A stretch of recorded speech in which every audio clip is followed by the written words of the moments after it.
Hello friends, आप लोगों का और फिर स्वागत है हमारे यूट्यूब चैनल स्टडी विथ अभी में। जैसा कि आप सभी लोग को मालूम है, आने वाले दिनों में बीपीएससी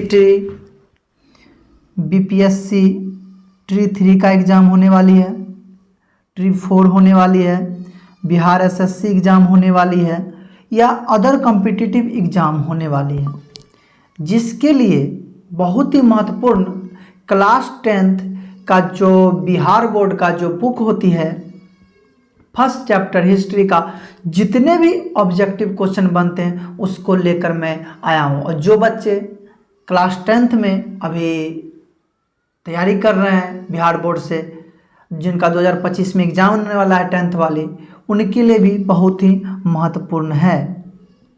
इस प्रकार सभी लोग इस पूरे सेशन को देखें और उससे कुछ ना कुछ फ़ायदा ज़रूर मिलेगी। और आपके एग्ज़ाम में जो पहला चैप्टर है क्लास 10th में, यूरोप में राष्ट्रवाद, जो मेरे यूट्यूब चैनल का नाम है स्टडी विथ अभी, आप लोगों से गुजारिश है कि मेरे इस चैनल को लाइक, सब्सक्राइब, शेयर ज़रूर करें। मुझे आपकी प्यार की ज़रूरत है। जब तक प्यार बनाइएगा नहीं तब तक आगे बढ़ेंगे नहीं। और वीडियो का सेशन बहुत ही अच्छा रहेगा, आप लोग केवल बने रहें। चलिए हम लोग सेशन को स्टार्ट करते हैं।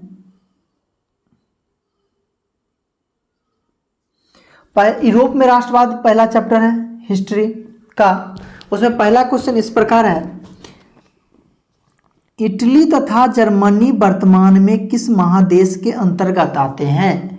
इटली और जर्मनी जो है वर्तमान में किस महादेश के अंतर्गत आते हैं? ऑप्शन है उत्तरी अमेरिका, दक्षिणी अमेरिका, यूरोप, पश्चिमी एशिया। तो इसका जो सही आंसर है, इटली और जर्मनी यूरोप महादेश में आते हैं। जैसे इंग्लैंड आप देखे होंगे, ब्रिटेन पढ़े होंगे, ये सब जो है कौन से देश में आते हैं? आप लोग को यूरोप महादेश में आते हैं। दुनिया में टोटल कितने महादेश हैं? 7 महादेश है। दुनिया में कितने महादेश हैं? 7 महादेश है। 7 में सबसे बड़ा जो है एशिया है। दुनिया में सबसे बड़ा महादेश कौन सा? एशिया।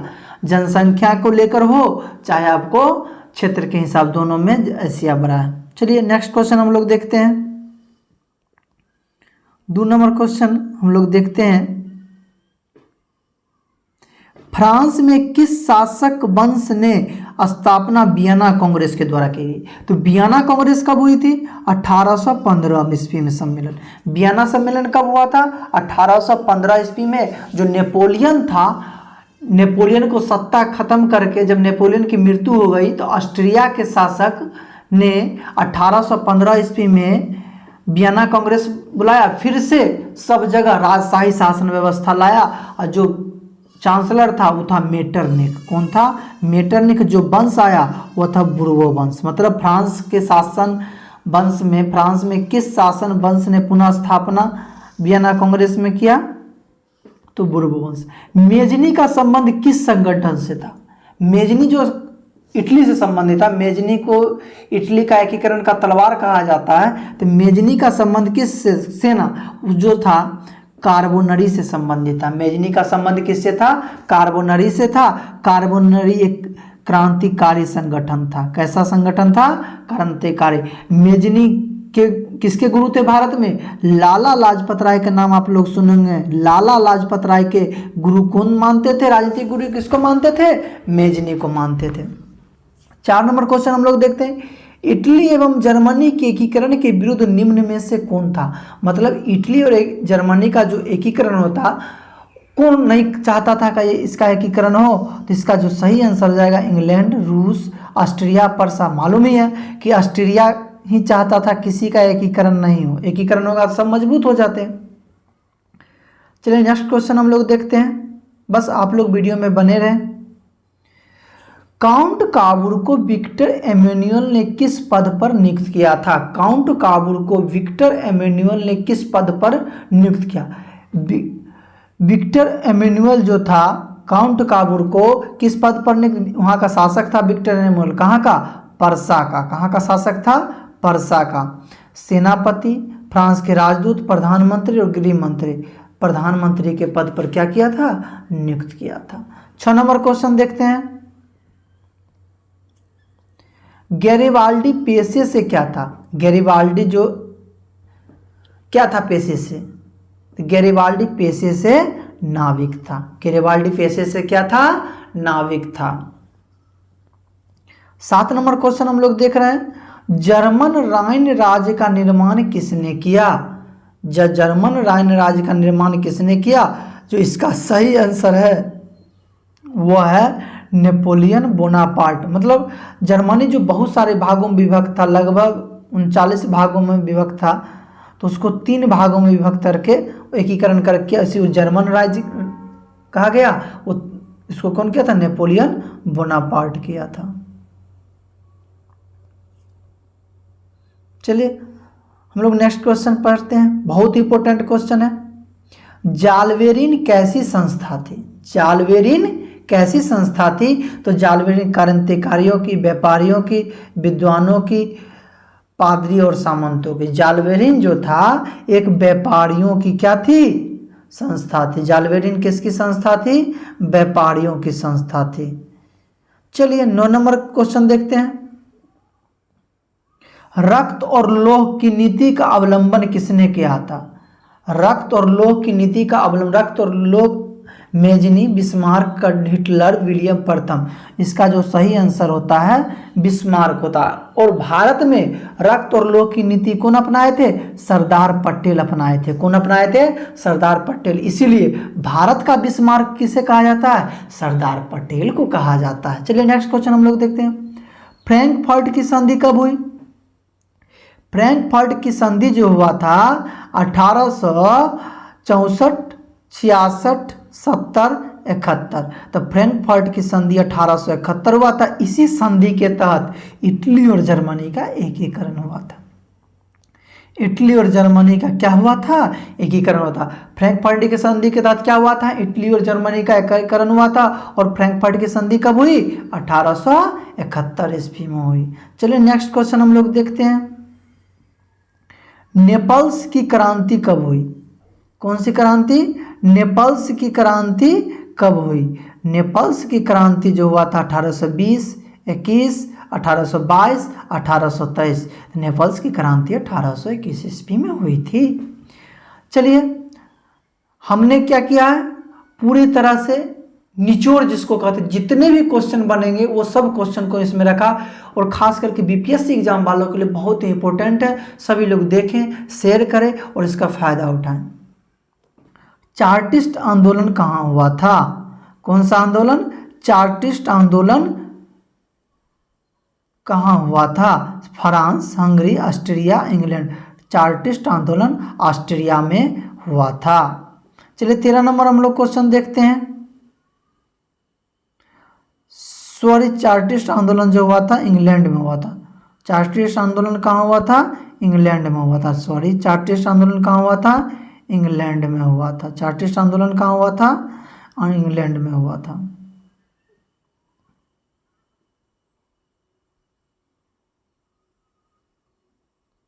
चलिए नेक्स्ट क्वेश्चन हम लोग देखते हैं।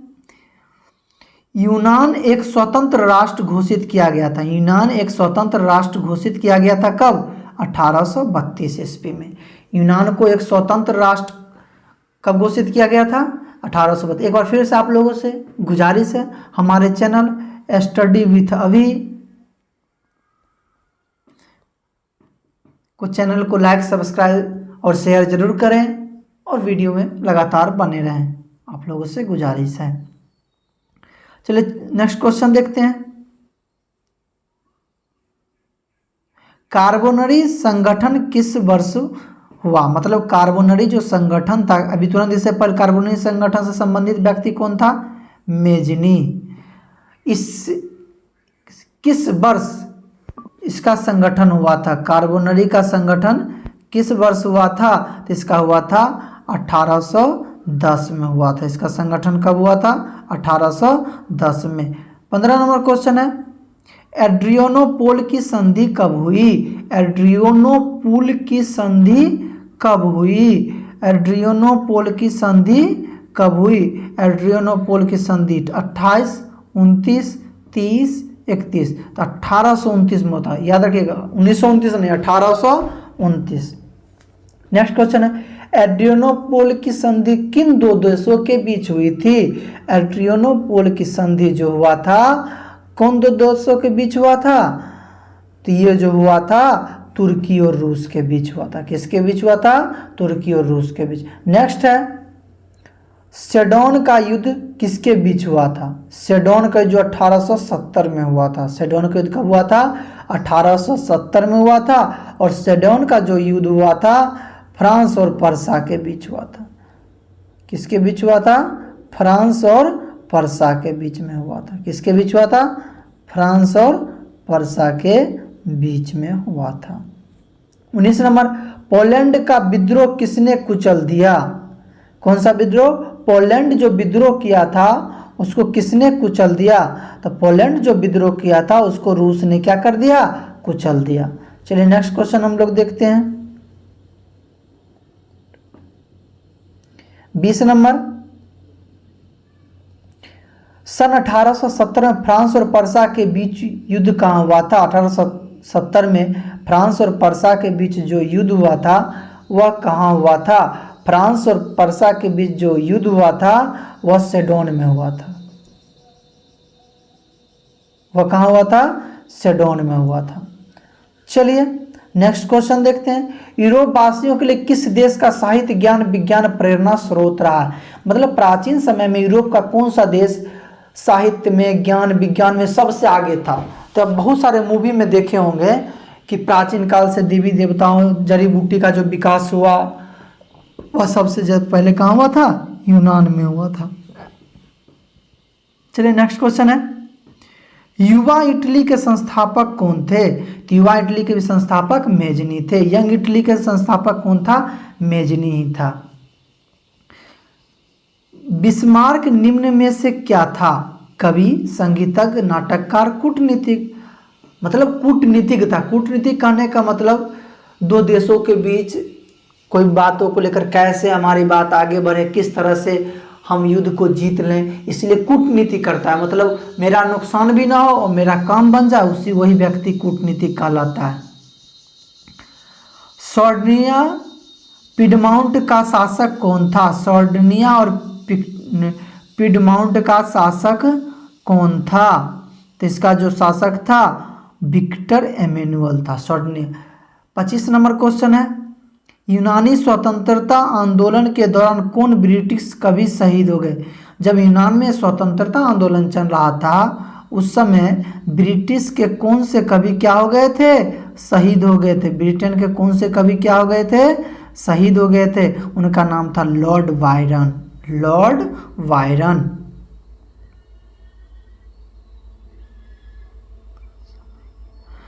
नेक्स्ट है, जाल्वेराइन की स्थापना किस राज्य ने की? जाल्वेराइन की स्थापना ऑस्ट्रिया ने किया।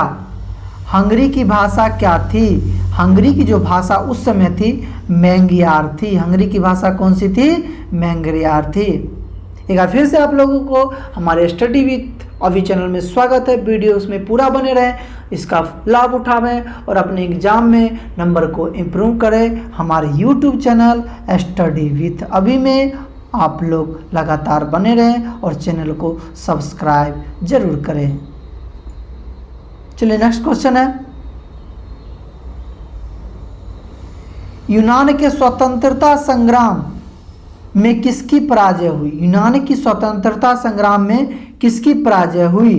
तो यूनान जो युद्ध लड़ रहा था उसमें तुर्की की हार हुई थी। किसकी हार हुई थी? तुर्की की। मारिओन किस देश की राष्ट्रवाद का प्रतीक था? जैसे हमारे यहाँ स्वास्तिक प्रतीक है, तिरंगा प्रतीक है, उसी तरह से मौर्यन किस देश का राष्ट्रवाद का प्रतीक था? तो वह फ्रांस का था। यूरोपीय सभ्यता का पालना किसे कहा जाता है? यूरोपीय सभ्यता का पालना किसे कहा जाता है? मतलब कि यूरोपीय सभ्यता का विकास उस देश ने सबसे अधिक किया। तो प्राचीन समय में जो समृद्ध रहेगा वह यूनान था। वो कौन सा था? यूनान था। नेक्स्ट क्वेश्चन है, act of union. Act of union किस वर्ष पारित हुआ? एक्ट ऑफ यूनियन 1688 ईस्वी में पारित हुआ। 1789 में फ्रांसीसी क्रांति के समय वहाँ किस वंश, बहुत इंपॉर्टेंट क्वेश्चन है, 1789 के फ्रांसीसी क्रांति के समय वहाँ किस वंश का शासन था? तो बुर्बो वंश का शासन था। किस वंश का शासन था? बुर्बो वंश का शासन था। चलिए नेक्स्ट क्वेश्चन देखते हैं। ये सभी बहुत इंपॉर्टेंट क्वेश्चन है, ये सब जितने भी देख रहे हैं ये सब इंपॉर्टेंट क्वेश्चन है। नेपोलियन संहिता किस वर्ष लागू हुआ? तो नेपोलियन संहिता, जिसको कोड भी कहते हैं, नेपोलियन कोड भी कहीं कहीं लिखा मिलेगा, तो ये जो लागू हुआ था आपको 1804 में लागू हुआ था। कब लागू हुआ था? 1804 में लागू हुआ था। कब लागू हुआ था? 1804 में। जर्मनी के एकीकरण के लिए बिस्मार्क ने कितने युद्ध किए? जर्मनी के एकीकरण के लिए बिस्मार्क ने 3 युद्ध किया। वियना कांग्रेस के कौन राष्ट्र सम्मिलित नहीं था? मतलब वियना कांग्रेस सम्मेलन हुआ, सब देश शामिल हुआ, उसमें एक देश शामिल नहीं हुआ था, वह था जर्मनी। वह कौन सा था? जर्मनी। चलिए नेक्स्ट क्वेश्चन हम लोग देखते हैं। वियना कांग्रेस में पवित्र संघ योजना किसने प्रस्तुत किया? रूस ने। यंग इटली के संस्थापक पहले बताए थे मेजनी। फ्रांस के किस राजा ने कहा था अंग्रेजी राजा के भांति शासन करने की अपेक्षा लकड़ी काटना अधिक पसंद करूंगा? यह किसने कहा था? यह कहा था चार्ल्स टेन ने कहा था। क्या कहा था? चार्ल्स टेन ने ये बात को क्या कहा था? क्या कहा था? फ्रांस के राजा के कहा था अंग्रेजी राजा के भांति शासन करने की अपेक्षा लकड़ी काटना अधिक पसंद करूंगा। किसने कहा था? चार्ल्स टेन ने कहा था। चलिए नेक्स्ट क्वेश्चन है। पर्सा का शासक कौन था? तो पर्सा का शासक विक्टर एमेनुअल था। पर्सा का शासक विक्टर एमेनुअल तो वहाँ का था, इसका विलियम प्रथम था। कौन था? विलियम प्रथम। यूरोप का मरीज किसे कहा जाता है? आप लोग परिचित होंगे, यूरोप का मरीज किसको कहा जाता है? तुर्की को कहा जाता है। चलिए अब कुछ और क्वेश्चन अभी बचे हुए हैं, बहुत ज़्यादा क्वेश्चन है। एक एक क्वेश्चन को मैंने इसमें पूरा कर दिया। अगर एक बार इसे पूरा कर लेते हैं तो आपको उम्मीद करते हैं कहीं दोबारा नहीं पढ़ना पड़ेगा फर्स्ट लेसन के लिए।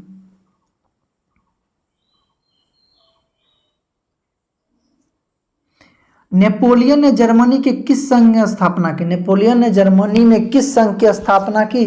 तो जर्मन राइन राज्य बोलते हैं उसी को, राइन संघ की। किस संधि के द्वारा स्वतंत्र यूनान राष्ट्र की स्थापना हुई? एड्रियानोपोल की संधि, जो किसके किसके बीच हुआ? तुर्की और यूनान के बीच हुआ था। यंग यूरोप की स्थापना किसने की थी? पहले ही बताए थे, मेजनी ने किया था। नव गोल्फ आंदोलन कहाँ हुआ था? नव गोल्फ आंदोलन कहाँ हुआ था? तो नव गोल्फ जो आंदोलन हुआ था आपको इटली में हुआ था। कहाँ हुआ था? इटली में हुआ था। चलिए नेक्स्ट क्वेश्चन देखते हैं। आ गया, बहुत इंपॉर्टेंट क्वेश्चन है आपके एग्जाम के लिए।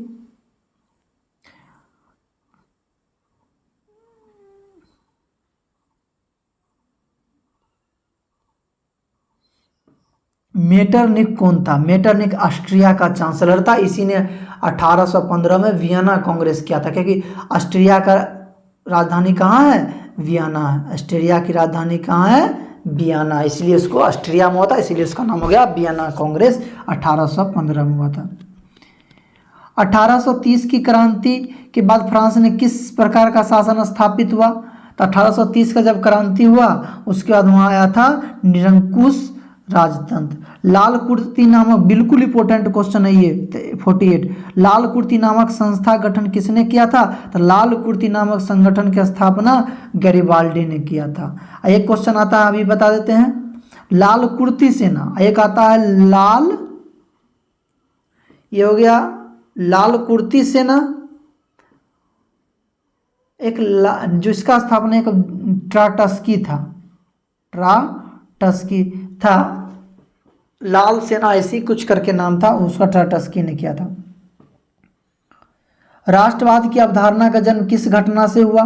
तो राष्ट्रवाद सब में कब आया? पुनर्जागरण के बाद आया। रक्त और लोक नीति किसने अपनाई? इससे पहले ही बताए, बिस्मार्क ने अपनाया था। रक्त और लोक नीति किसने अपनाया था? बिस्मार्क ने अपनाया था। रक्त और लोक नीति किसने अपनाया था? बिस्मार्क ने अपनाया था। चलिए नेक्स्ट क्वेश्चन, लास्ट 3 क्वेश्चन है। किस युद्ध के बाद जर्मनी का एकीकरण पूरा हुआ? किस युद्ध के बाद जर्मनी का एकीकरण पूरा हुआ? तो सेडोन के युद्ध के बाद जर्मनी का एकीकरण क्या हुआ? पूरा हुआ। किस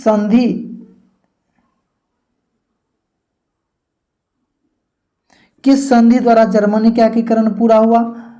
तो जर्मनी का एकीकरण जो फ्रैंकफर्ट संधि जो 1871 में, उसका जर्मनी एवं इटली के एकीकरण के समय फ्रांस का शासक कौन था? नेपोलियन तृतीय था। जब एकीकरण हो रहा था उस समय फ्रांस का शासक कौन था? नेपोलियन था। आज की वीडियो में बस इतना ही। हमारे यूट्यूब चैनल स्टडी विद अभी को आप लोग अपना प्यार जरूर दें। बस आज के लिए इतना ही। Thank you so much.